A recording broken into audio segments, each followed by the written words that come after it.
Psalm 89 verses 31 to 34 tell us something very, very encouraging about God that should really, give us some encouragement today. If they dishonor my statutes and do not keep my commands, then I will call their rebellion to account. But I will not withdraw my faithful love for him or betray my faithfulness.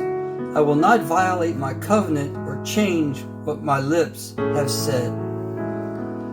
The first part, you may think, well, that's not very encouraging. And depending on how you look at it, that could be true. But, God will discipline us. If we are rebellious, if we don't do what he wants us to do, if we're acting in a way that's, brings dishonor to his name, then yes, he is going to discipline us. But his discipline is always with the motivation of drawing us back to him. When we sin, disobey, rebel, we fall out of fellowship with him. But notice what it says here. Even though he has to discipline us. And there's another part in there that talks about how he'll discipline with the rod. Even when he has to discipline us, he says he will not withdraw his faithful love to us. That's key.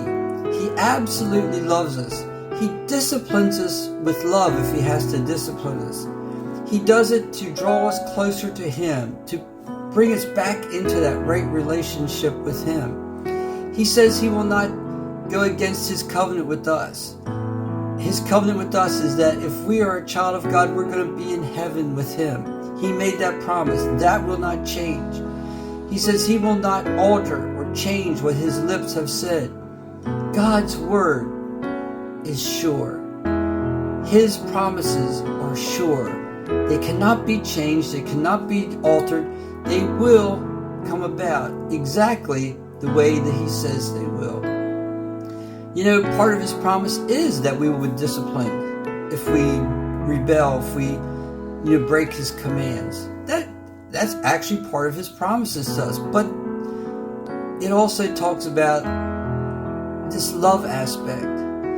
That should encourage us today. We need to not get mad about the discipline, but use it as an opportunity to grow spiritually, to grow closer to the one who loves us more, who has a greater love for us than any person on this earth or anyone could possibly have.